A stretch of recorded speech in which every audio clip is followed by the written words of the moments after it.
Alright, I got the oil in the bike now. So I'm going to go ahead and I fill it up to about here. About a 3/8 of an inch more than what it had in it. Still probably about a half a quart low on it. But I like when I'm a little bit low when I first run them to make sure plenty of room for blow by. So I'm going to go on this side of the bike over here. We're going to lubricate the chain a little bit. So just over here. So this chain's pretty dry back here. So I'm going to go ahead and put some lube on it right here. Get some lube going. I'm going to use my Maxima chain wax.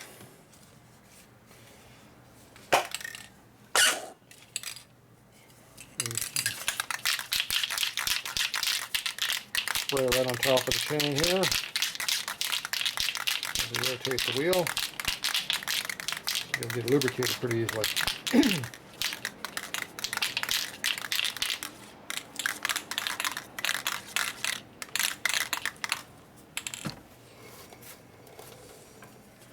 Alright, camera's going to be in my way. This side of me. Won't be able to see too much though. You want to squirt the chain lube right on top of your chain links here. That's where you want it to be. So you want to go right down each side.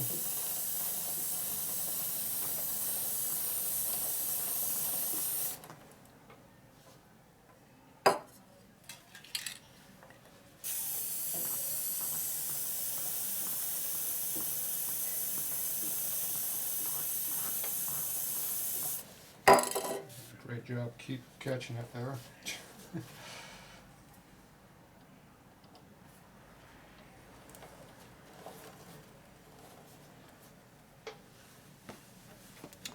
Okay, so I got the inside of the chain nicely lubricated now.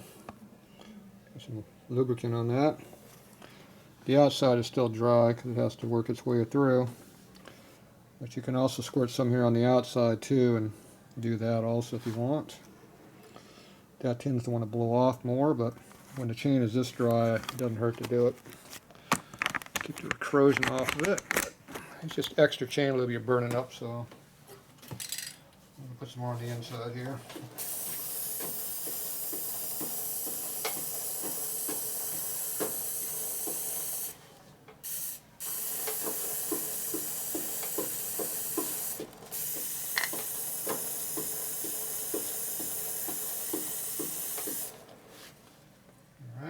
I'll put the can over, blow it on the back of the chain, back here.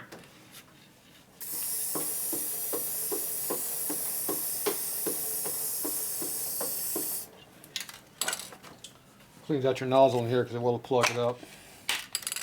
I've had it happen. Alright. Your chain's lubricated pretty nicely. So's my table. So you can see it's all wet there. You also see how the outside's a little wet too because I sprayed it also. So, alright, so now I'm going to put the bike on the stand over here. We're going to run the bike here on the table. Alright, so I need a nice messy workbench.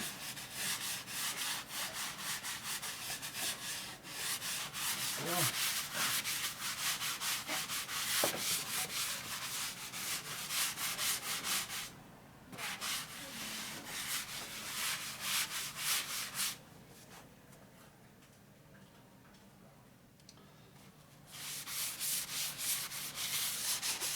Nice rusty workbench, it doesn't hurt to put a little oil deposit on it.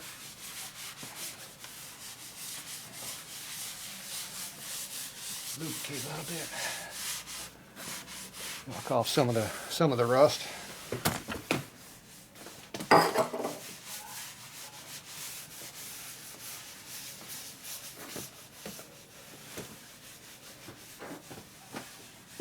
All right.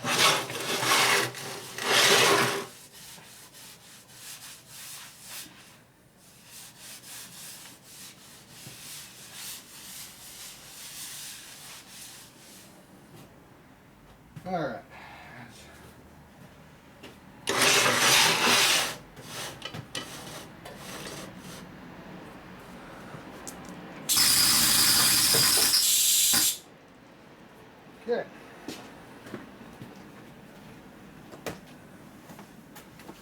So we got the bike on top of our bike lift right here. So that stabilized it. So now we can go ahead and put it in gear, see how it works, see how it shifts, see if the clutch works. Basically do a test ride without test riding it out in the street. So that's what we're going to do here. We're going to use the rear brake to put a load on it, and we'll see how the rear brake works also at the same time. So get this far enough away we don't get into anything over here. There we go. So we'll see how this all works. Okay, we're going to get the new oil to go in here too. Petcock is on.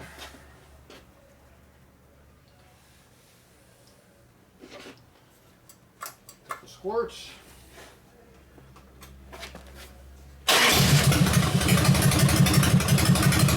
Pretty hard starting.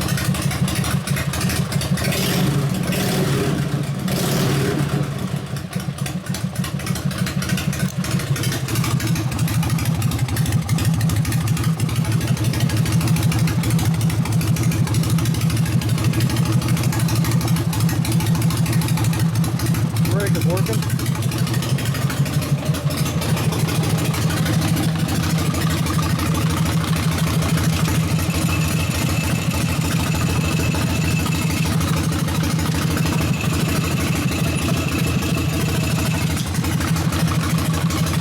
Here now. Let's check it.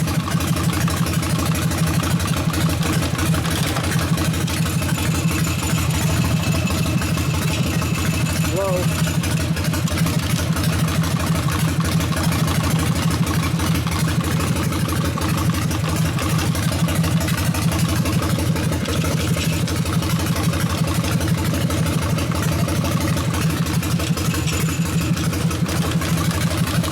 Third.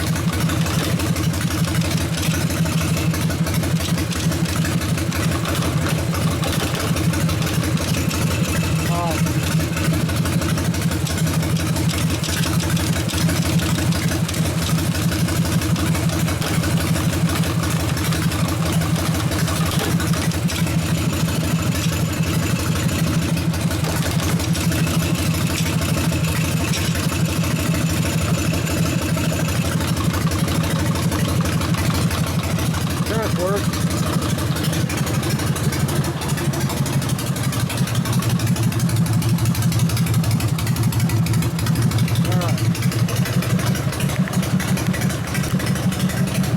Put a little load on it this time.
exactly when you put your fingers. I forgot to turn the fan on in here. See how it's not really all that hazy in here, even though the fan's off. And the door is closed, and we've been running it for 5 minutes.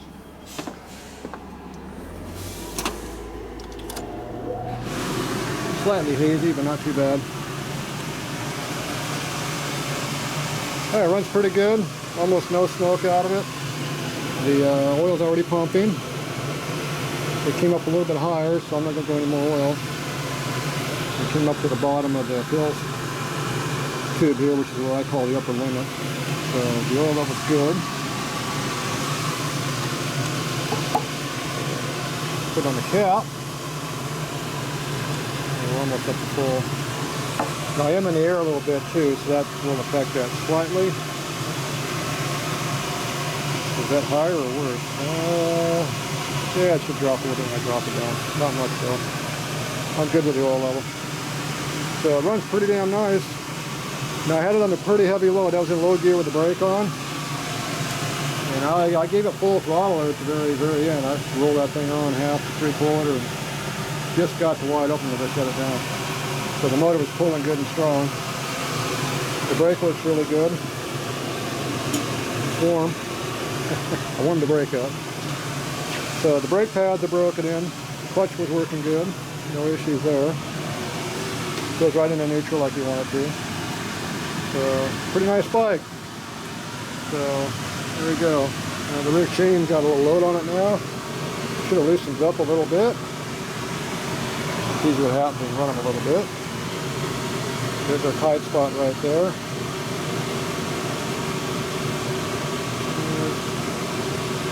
A little snug, but it should be all right. You can see how it gets up into here. So, yeah. I like to see about double that clearance, but that's me.